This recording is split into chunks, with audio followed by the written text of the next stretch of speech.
I'm Bob Duhamel, and today I'm going to talk about another video. You may already be familiar with Electroboom. Mehdi Sadaghdar has a channel on YouTube where he explains electronics in a slightly more entertaining way than I do. Now, I'm promoting RSD Academy as an online vocational school, and I'm doing online lectures, and I'm not trying to be funny. However, I'm told I have a knack for explaining electronics in a way that the average person who doesn't have a technical background can understand. And I'm going to keep doing what I'm doing because it's working. However, if you want a little more entertainment with your electronics, be sure to go see Electroboom and have some fun. I got in touch with Mehdi and we started to collaborate on this video, but shortly after we got started, I decided it was probably better if I just did this on my own. So let's move on.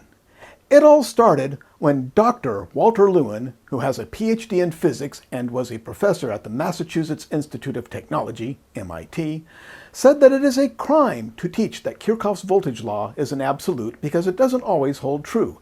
In fact, he said, Kirchhoff is for the birds.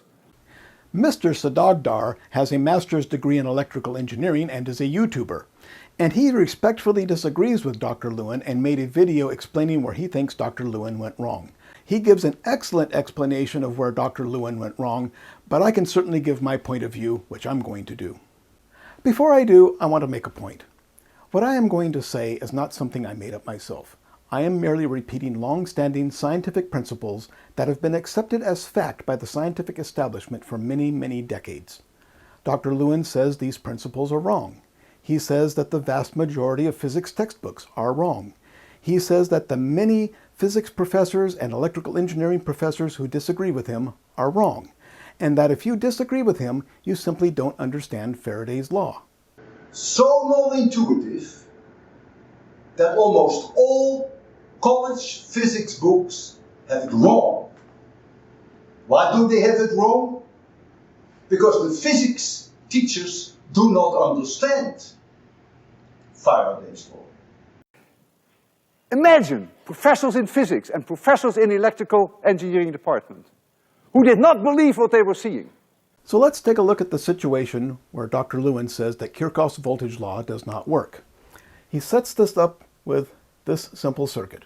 Starts with a battery and a resistor in series, a second resistor in series, and back to the battery. This is a 1-volt battery.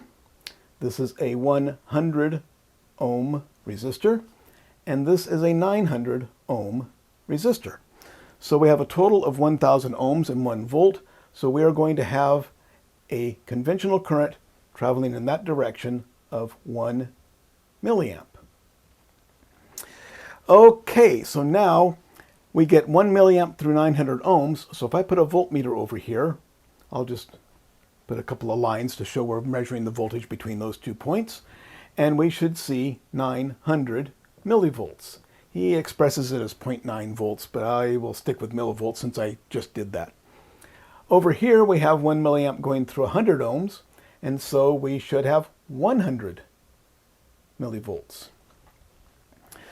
And, of course, the battery, we have 1 volt. The battery's polarity is positive to negative this way.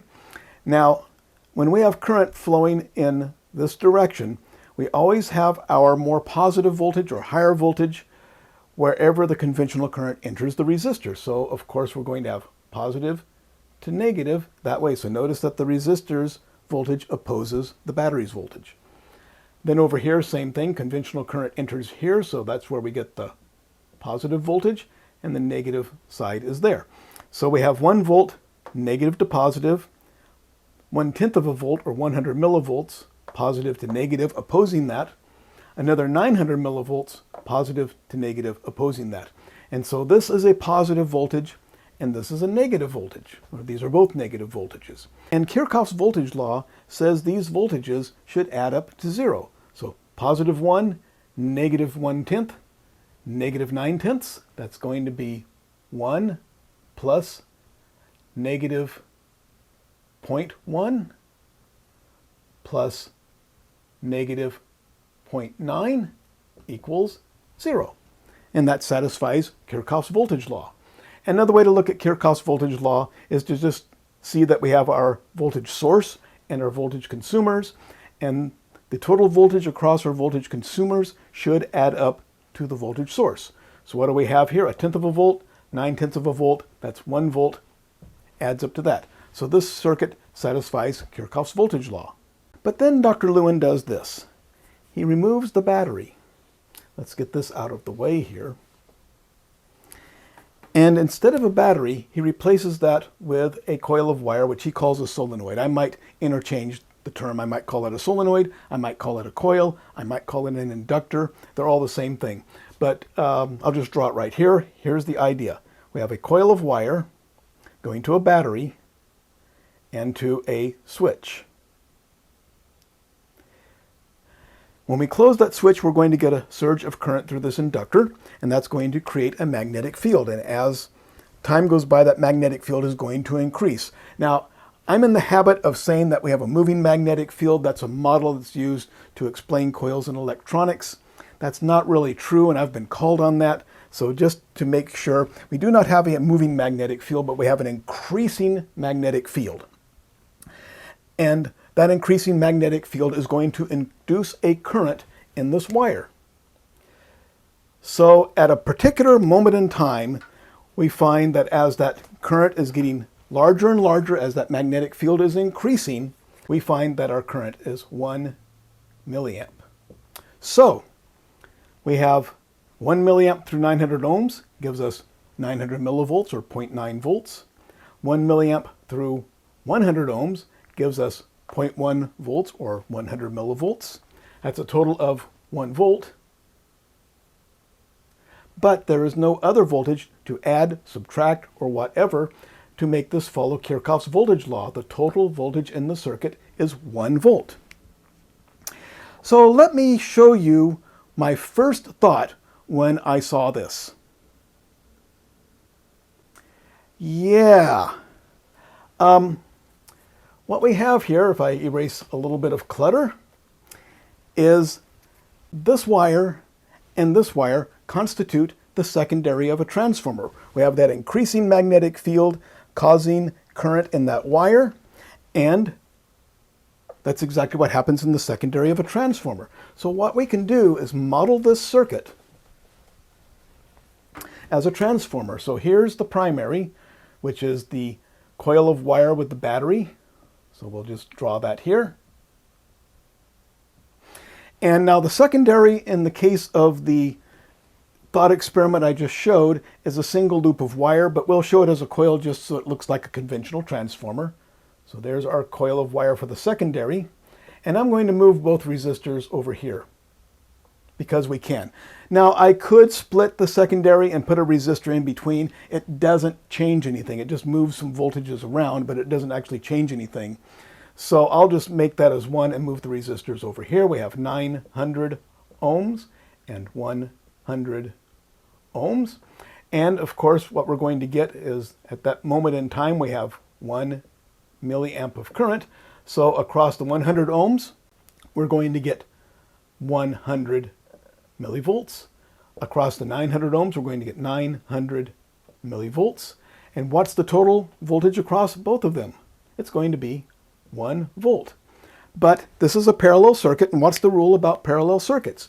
The voltage is the same everywhere. And I don't mean the voltage is equal, I mean it's the same voltage everywhere. So that 1 volt that's here is also across the secondary of the transformer. So we also have 1 volt there. And so there's our circuit. So we have 1 volt here, and the current is going this way. This is a voltage source now. It is actually imparting energy into the circuit. So that means that the conventional current is coming out of the source, and the positive side of the voltage is always going to be where the conventional current exits the source. So that's going to be positive.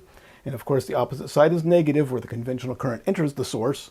But the consumers are the opposite. The conventional current enters this resistor. That's going to be positive to negative. Then it enters this resistor, positive to negative. And so what do we have? Well, I can model this as a battery because we're freezing time. And when you freeze changing magnetic fields and changing voltages and all that, if you freeze them in time, you can analyze them as direct current. So let's just get rid of all that. And I'm going to model that circuit as a direct current circuit because we can when we freeze time. And so there we have our 1 volt battery, which is actually the secondary of the transformer. Our 900 ohms are 100 ohms. And we get our 900 millivolts and our 100 millivolts for a total of 1 volt, if I can draw that right. So we have, here we go. We have 1 volt.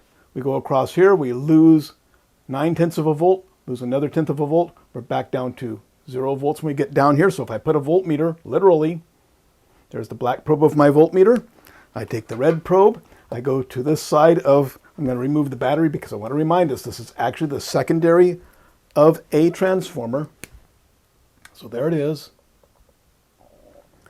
And so we measure 0 volts here because what does the voltmeter tell us? It tells us the difference between 2 voltages. If I put the 2 probes at the same place, they're at the same voltage, no difference. The voltmeter reads 0.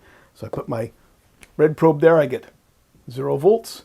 I put my red probe here, what do I get? I get plus 1 volt because now my red probe is at the more positive voltage or higher voltage. By design, the voltmeter is going to give me a positive voltage when I put the red probe at the higher voltage.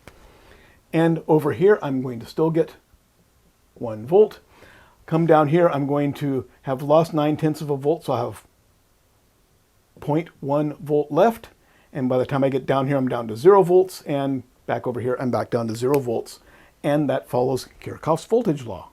So once again, of course, this secondary of the transformer is actually the 2 wires that are between the resistors, and they are going to be acting as a secondary and doing exactly the same thing. So let's look at our circuit again. There's our left resistor, there's our right resistor.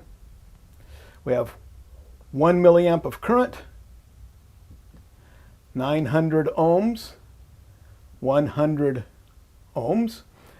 Between, I'm going to draw voltmeters in here because Lewin does, and I think it may clarify things. There's a voltmeter there with 900 millivolts, and another voltmeter over here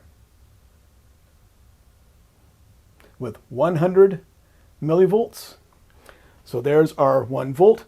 And what I'm saying is, because this is the secondary of a transformer, Kirchhoff's voltage law says that if I have 900 millivolts here and 100 millivolts here, totaling 1 volt, I must have a total of 1 volt distributed across these 2 wires constituting the secondary of the transformer.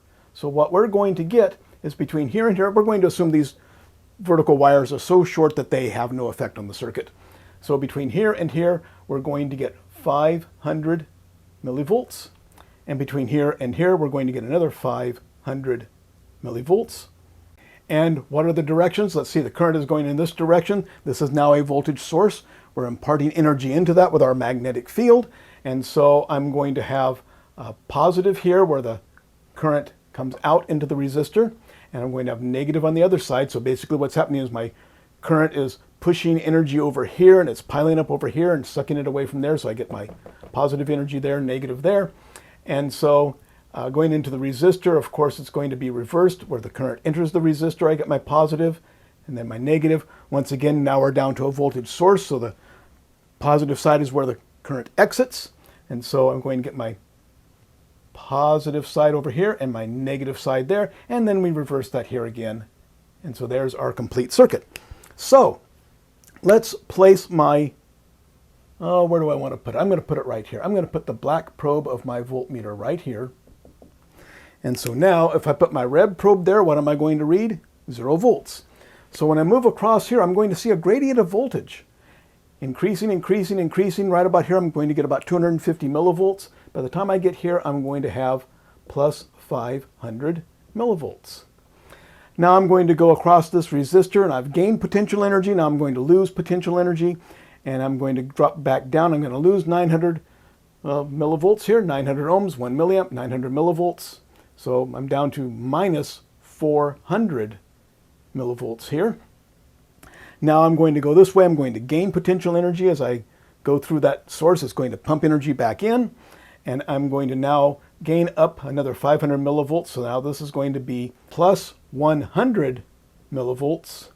And here I'm going to lose energy again, going across the resistor, and by the time I get back here, I will be back down to 0 volts, following Kirchhoff's voltage law.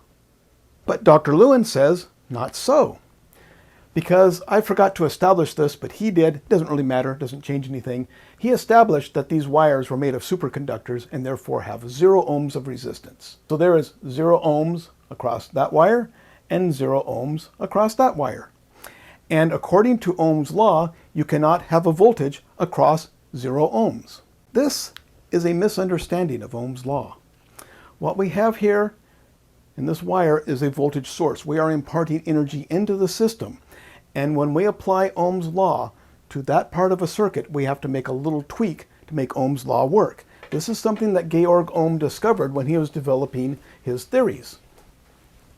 And in fact, it's something that made it possible for him to develop his theories because it was throwing people before him off. So what Ohm did is he had a thermocouple. I'll just represent that as these 2 lines. This would be 2 dissimilar metals that are bonded together, and that will create a voltage. He used thermocouples because he could develop a more stable voltage with thermocouples than he could with voltaic piles. He had a rather elaborate system that I'm not going to go into now. Here's a quick picture of it, but he had thermocouples and ice baths and steam baths and everything to make sure everything was stable so that he could get stable measurements.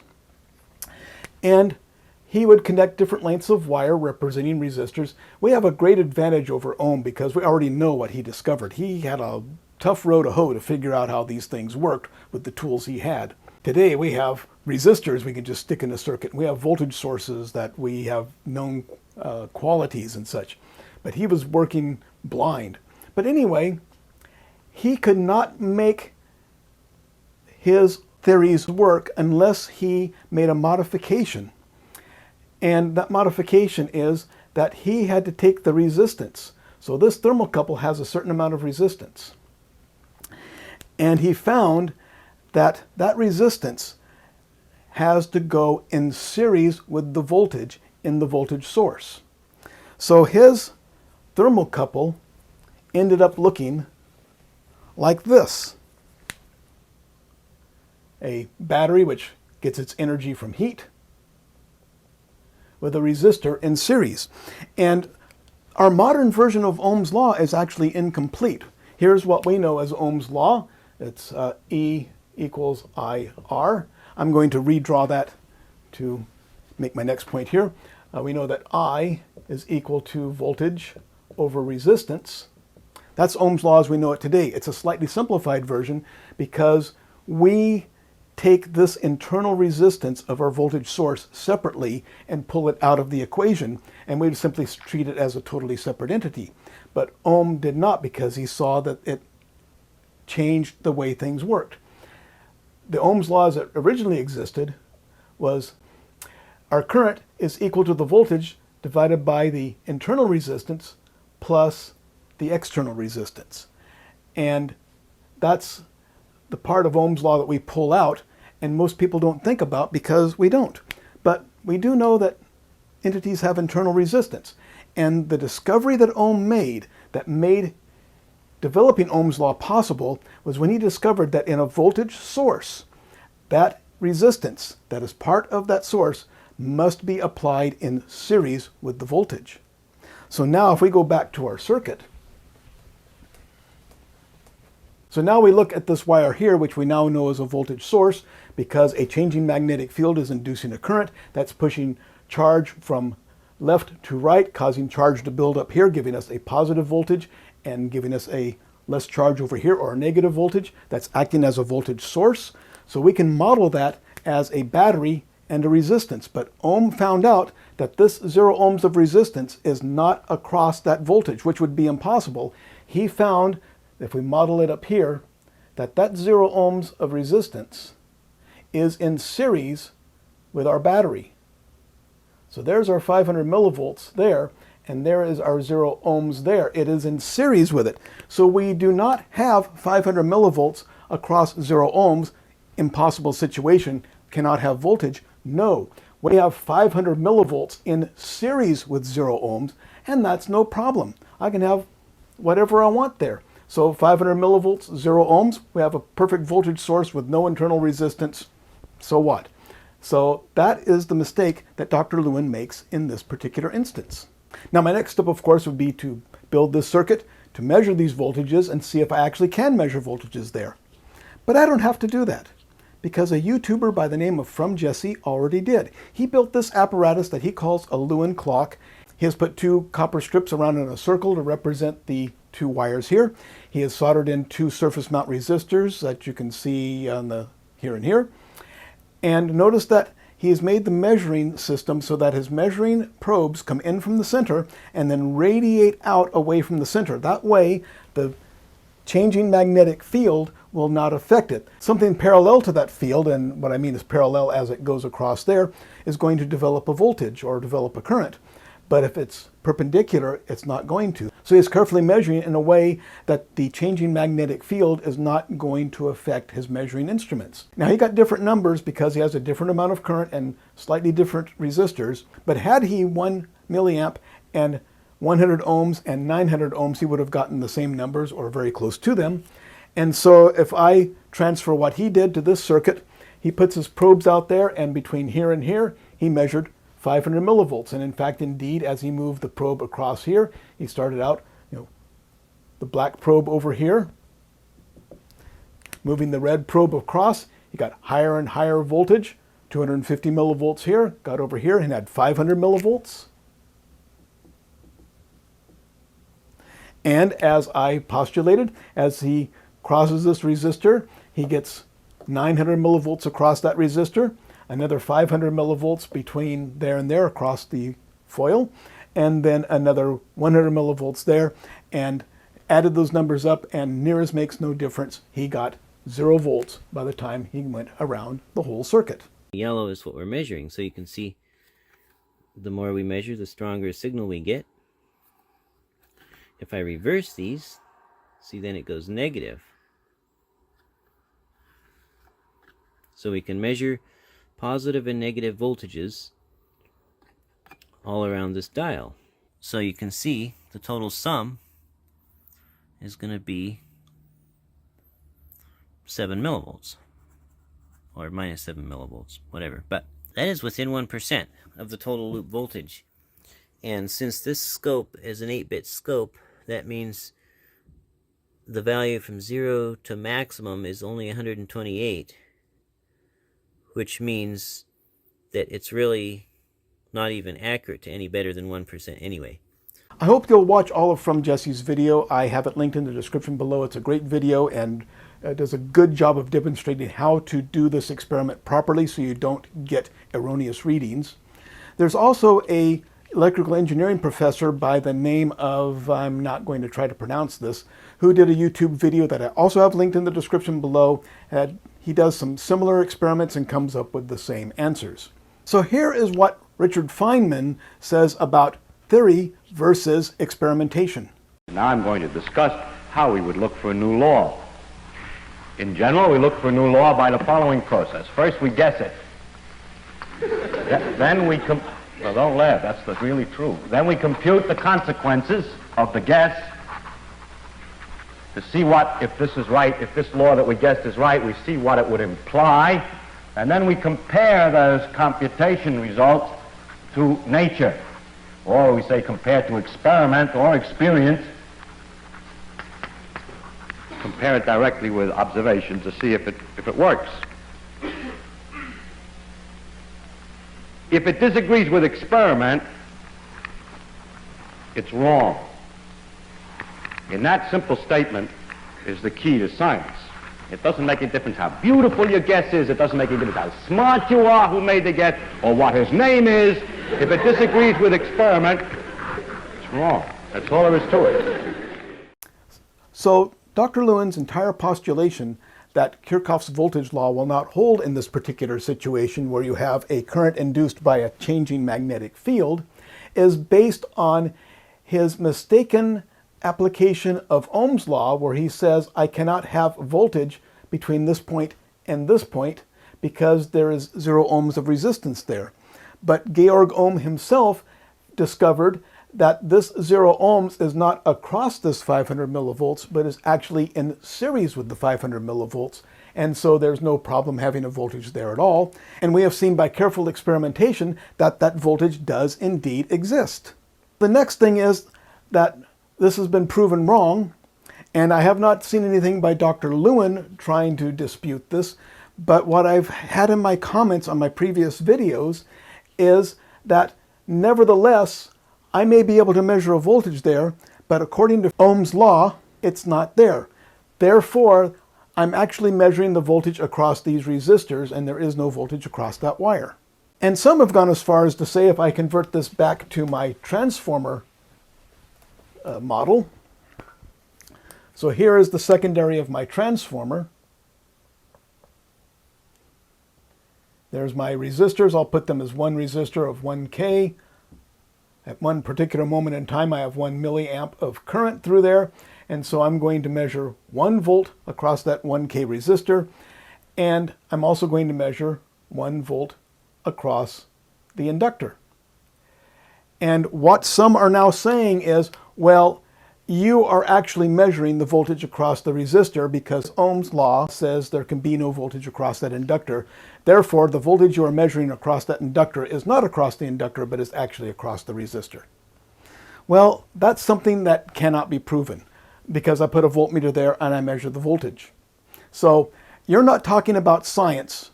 You're now talking about philosophy, and I can't disprove philosophy because I can only prove or disprove what I can show with instruments that show that there is indeed a voltage here and there is indeed a voltage there. That voltage is across the inductor, but if you say, well, it's not really there because whatever, that's your philosophy that cannot be proven or disproven, and there's nothing I can do about that. And in fact, Dr. Lewin goes as far as to show another circuit. Once again, our battery and our switch. He puts the switch up here, so I will too. Now a resistor and a capacitor and an inductor. Don't worry about the voltages right now. What he says is, of course, if I throw the switch, I'm going to have a current flowing in this direction, and that's going to give me an E field across the resistor, which is in that direction, and we're going to have a positive to negative here, and of course positive to negative there, which means we have an E field across the capacitor. But then he says, because this inductor, which is made of a superconducting wire and therefore has 0 ohms, has 0 volts across it. So self-inductor, which has no internal resistance, the wire is a superconductor. And so the E field here is also in this direction. What is the E field in the wire of the self-inductor? What do I hear? What are you saying? It's 0! Exactly, because there is no resistance. Regardless of the fact that I can put an oscilloscope there and measure it, well, here's a picture of such a voltage right on my own oscilloscope, that the voltage does not exist because Ohm's law says it can't. But wait a minute, this isn't a voltage source, is it? Well, actually it is. It is storing up energy almost like a spring. We're pushing energy into it, and it's storing that up and pushing back in the opposite direction. And so this is going to be positive to negative at this point, and it is acting as a voltage source because it is storing up energy and trying to impart it back the opposite way. So just like a voltage source, we have to take the 0 ohms inside this inductor and put it in series with the voltage being developed across it, in which case we will get something greater than 0 volts across it because, once again, being a source, we don't put that 0 ohms in parallel with the voltage, we put it in series, and we do get a voltage across the inductor. So the next thing that Dr. Lewin says to support his argument is that if you disagree with him, you do not understand Faraday's law, and he also says if you disagree with him, you do not understand conservative and non-conservative fields. Well, let me give a quick explanation of conservative and non-conservative fields, and yes, I do understand them. Let's go back to our Kirchhoff's voltage law. I'll put a battery here, and a resistor there, and another resistor there. And I'm going to put in 2 batteries, because this will help me I think, explain conservative fields. 1 volt and 1 volt. And we'll make this 1 ohm and 1 ohm. And of course, 2 volts, 2 ohms, we're going to have 1 amp of current through there. And then of course, let's see, that's positive to negative, positive to negative, positive to negative, positive to negative. And Kirchhoff's voltage law says that we are going to have 1 volt, then 2 volts, lose a volt, back down to 0. So here we go, there's our black probe. And so what's going to happen here is I'm going to start at a lower voltage and I'm going to be kicked up to a higher voltage. This battery is kicking energy into the system and it's taking me up to a higher potential. So I've just gained some potential.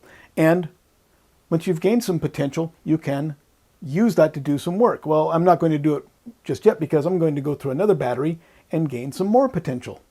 Now I've got 2 volts of potential, but now as I do the work going through these, I'm losing that potential. So I start here with 2 volts. Here I'm down to 1 volt. Now I'm down to 0 volts. And so I have gone through what's called a conservative loop or a conservative field where I have gained potential, and you gain that potential, now you can do work with it. And as you do the work, you use up that potential and end up down here. A non-conservative field is like that field around that solenoid or coil or whatever you want to call it. I'll look at it from top on. And so I energize it and I get the magnetic field. That changing magnetic field causes an electric field or E field that gives a rotational force in this direction. And in the case of what we just did, we took a moment in time when that voltage was 1 volt. Well, I'm going to do some different voltages here, but I'm going to show you the nature of a non-conservative field. So let's start out by, I'm going to put a battery right here because we can represent that field as a bunch of batteries in a circle. So let's put a battery there. Now put another battery here and another battery here. Don't want to do too many, it'll take too long. Another battery there and another battery here. Even it out, let's put a battery there. Okay, I'm not going to connect them with wires because they're representing that field and there's no wires in there. Now, where is 0 volts in this E field here? Well, if you've watched my lectures and read my textbooks, you know that the definition of 0 volts is wherever you put the black lead of your voltmeter. So I'm going to put the black probe of my voltmeter right there. There we go, 0 volts. Okay, now I'm going to start measuring voltages with my red probe. Now if I go from 0 volts, let's say these are all, 1 volt, that'll work.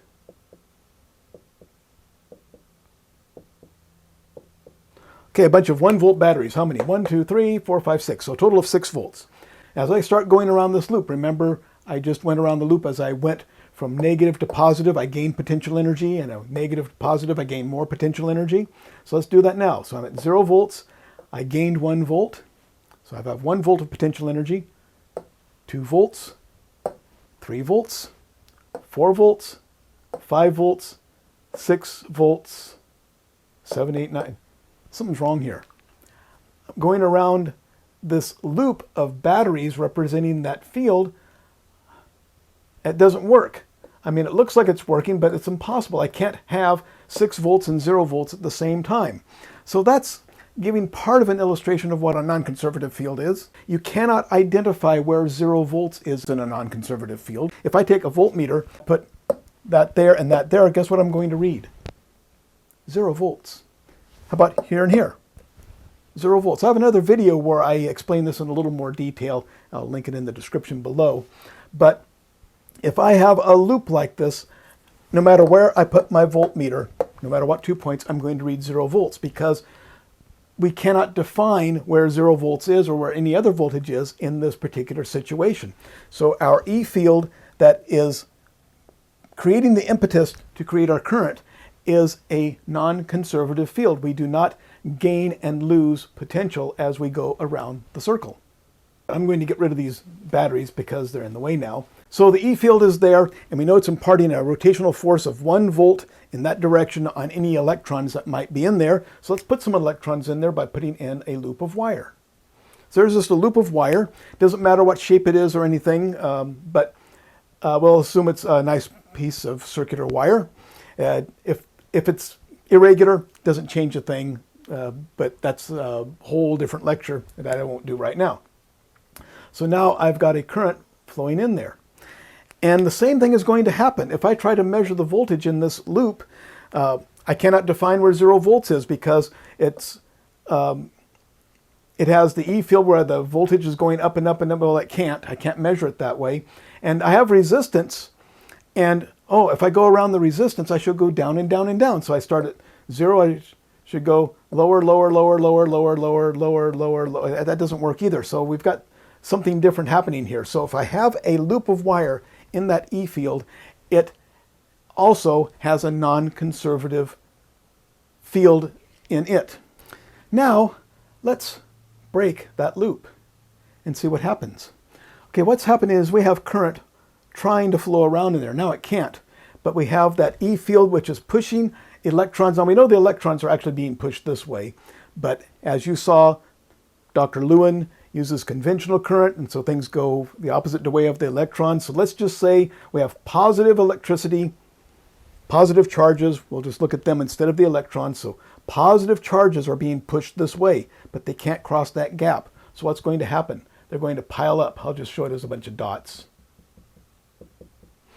And they're going to be sucked away from this side because that E field is pushing them away. So there's going to be fewer over here. And of course, I'm just representing what's actually in the wire. And as I go around here, I get higher and higher amounts of positive charges. So now, once I make that break, I no longer have that conservative situation. Now, the E field that's pushing these electrons or pushing these positive charges is still a conservative field, still governed by Faraday's law, and the direction of the current is still covered by Lenz's law. Nothing really changes. But now I've put a barrier in there, and the current can't get around the barrier. Now I get a bunching up of positive charge here and a decrease in positive charge there. So I'm going to have higher voltage, lower voltage, and if I put a voltmeter across there, remember at this particular moment in time, we're sticking in 1 volt of energy. I would measure 1 volt across that gap. Now some of you will have a problem with this because you can say, well, what if this wire is 0 ohms? It's a superconductor. I cannot have 1 volt across that 0 ohms. Well, we just showed that this is now a voltage source. The energy is being imparted by the E field from the magnetic field, and it's bunching up charge on one side and taking it from the other. So now we have a measurable voltage across here, and we have energy that we could take out and do work with. And in that situation, what do we have? Remember that 0 ohms is not in parallel with our 1 volt. It's in series with our 1 volt. So what we have here is a battery with resistance in series, 1 volt, 0 ohms. There's our gap. Put a voltmeter across there, 1 volt, no problem. So the E field that is moving the current is still non-conservative, but we have now developed a potential across here, which is conservative. And if we put a resistor across here, how about 1K? We're going to do, well, we have 1 amp, 1K, 1 volt, and now we are doing work as the current goes through here, and now we're developing potential and then using that potential, going back down to 0. So now we've put a loop in there, either with a break in it or with some resistance, and now we get a conservative situation in the circuit, even though it's embedded in a non-conservative field. Now you can argue till the cows come home that, well, yeah, the voltage is across the resistor but not across the rest of the circuit, even though you can measure it. And even though I can put a voltmeter here, black probe here, and take my red probe around here and measure a voltage gradient around there. So if you argue that the voltage isn't really there, it's only across the resistor, I can measure the voltage. So I'm only showing what can be measured. You are stating a philosophy that cannot be proven.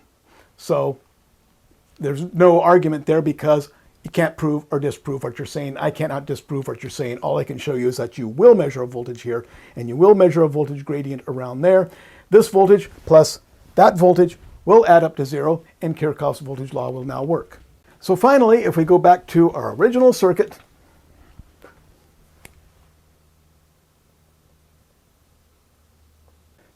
so now we see that once we properly apply Ohm's law, which includes taking the zero resistance in these wires and not placing the voltage across them, which is impossible, but putting the zero resistance in series with the voltage, which Georg Ohm himself found that you have to do when you are imparting energy into the system. We find that we do get the voltages around here. They can be measurable, and they do follow Kirchhoff's voltage law. But Dr. Lewin is not through. He actually performs an experiment toward the end of his video, in which case he has replaced these voltmeters with oscilloscopes, which of course is simply a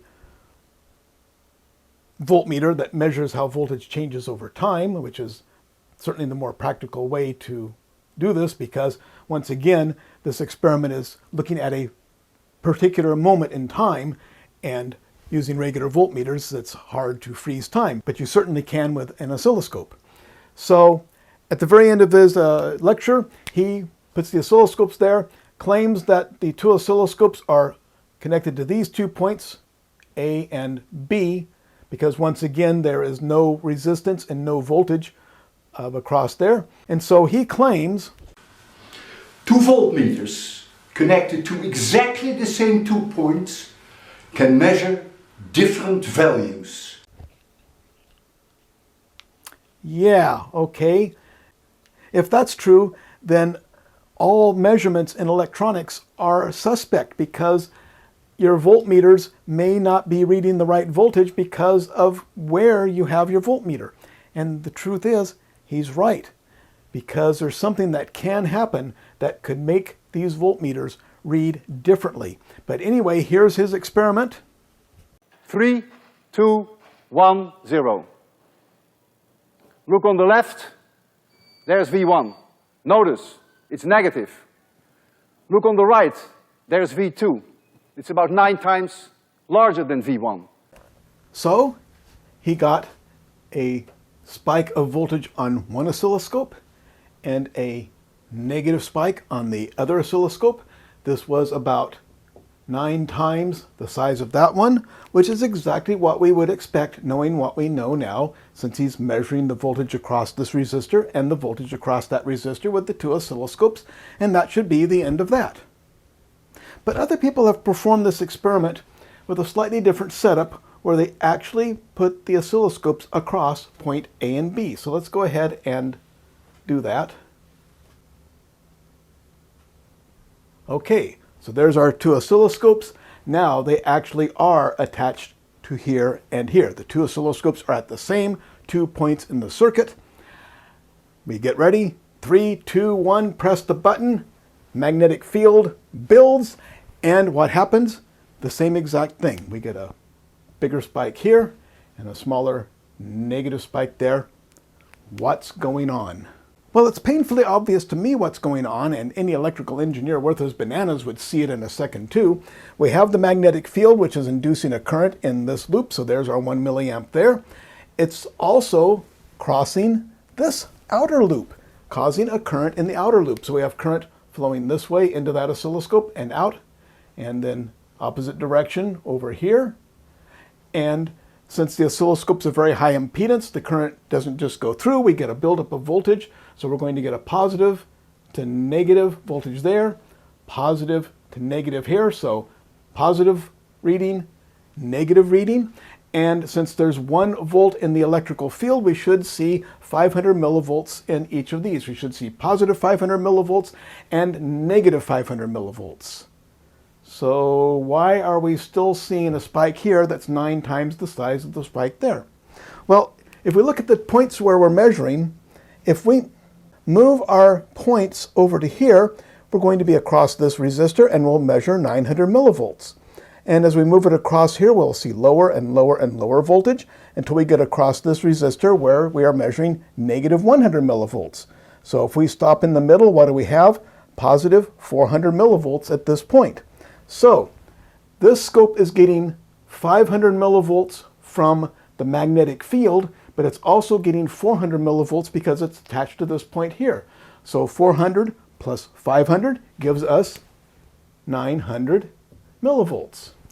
The other oscilloscope is starting at positive 400 millivolts, and now we are getting the reverse polarity. The current is going the opposite direction.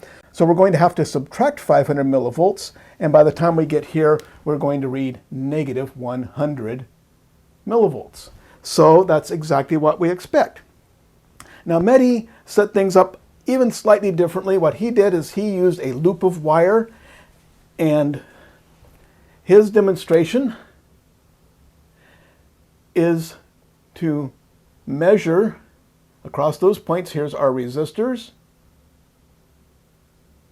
and sends these two wires over to a single oscilloscope, and then shows that when he moves the wires, of course this is something like 900 ohms, something like 100 ohms, he has the coil in the middle, hits the button, and he gets a spike of voltage over here. Then he moves the wires over and gets a different voltage, and he explains why we get that different voltage depending on where the wire is, because it's being affected by the magnetic field. And he also explains what he would do to avoid that.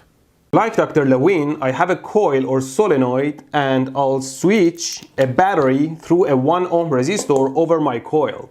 The resistor limits the current to 10 to 12 amps. The coil creates a rise of changing magnetic fields and settles. And then I have my loop with 1 kilo ohm resistor on one side and 10 kilo ohm on the other side. We can agree the wire resistance and inductance between them is negligible compared to the resistor values. Now the sense wires are on the 10 kilo ohm side. Ready? Click.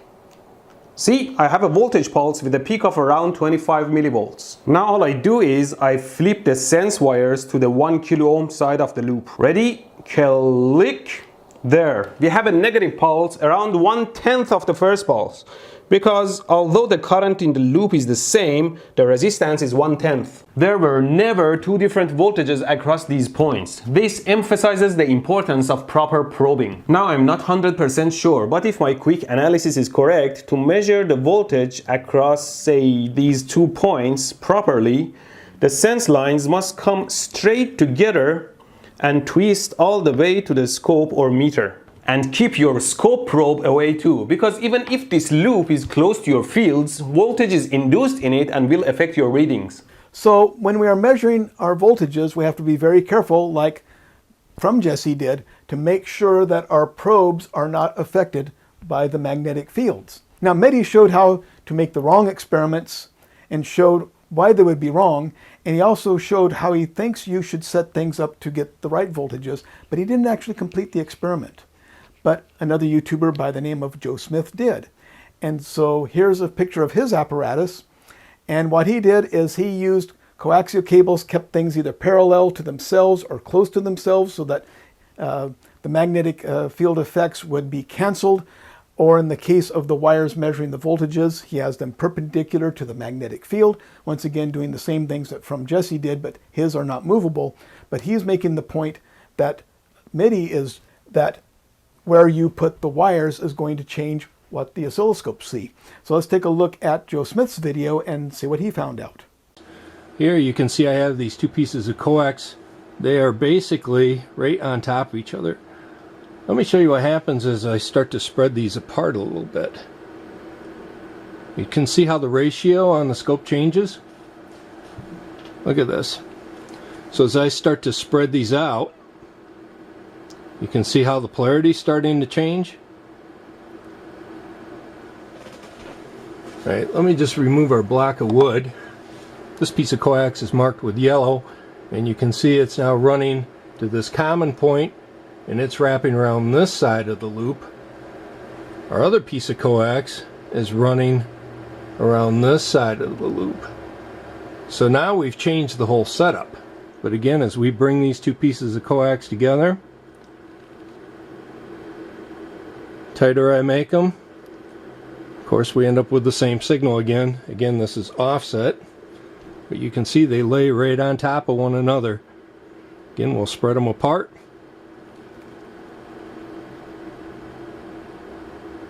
So when you run a test like this, you have to be very clear about the setup. Just taking a couple of meters and attaching them and then having these long wires dangling out, it's going to make a huge effect on the results of this test. So he shows that indeed, if you keep the wires perpendicular to the magnetic field so they're not affected by it, you do get the same voltage from both points. But when he flattened them out to get them close to these wires and into the magnetic field, he got different voltages on the two different scopes. So let's take a look at what we've seen. Dr. Lewin is disagreeing with the vast majority of the scientific establishment. He's disagreeing with the vast majority of textbooks. He is disagreeing with the vast majority of professors of both electrical engineering and physics. And his postulation that Kirchhoff's voltage law doesn't hold is based on an incorrect application of Ohm's law, not knowing how Ohm's law has to be applied to a voltage source. Then he performs an experiment to prove his premise, but he doesn't take precautions to make sure that the magnetic fields don't affect his measurements. In the end, he says, "Look at the math! The math proves I'm right." Well, the math is right. He is right about the non-conservative fields and the conservative fields. And if we put a loop of wire in that non-conservative field, that loop of wire gets a current, and the electric fields in the wire are still non-conservative. But as soon as we either make a gap in the loop or put some resistance in there, now we have a backup of energy where that gap is or where the resistors are, where we get now a measurable voltage, a measurable difference in potential, where we are now going up in potential and then back down in potential, and we are no longer non-conservative. We are now conservative. So we end up with a conservative circuit or conservative fields in the circuit, even though they're embedded in a non-conservative field. So I have another video where I talk about in detail the principles I use to examine what Dr. Lewin said. It's nearly half an hour long, so I didn't include it in this video, but I do have it linked in the description below, and I have it linked up there. And if you want to learn about how measurable voltages are created, what conservative fields are, non-conservative fields, what Kirchhoff's voltage law is, you can watch that video and get some more information. So if you found that useful and informative, please give me a thumbs up. It really helps the channel. Don't forget to subscribe and hit that gray bell when you do so you get notified when I put up new videos. And to help me put these videos online, you can go to patreon.com/Vocademy and pledge your support. A big thank you to my patrons. I couldn't make these videos and I couldn't run Vocademy, where you can get free vocational education without your support. And thanks to everyone for watching.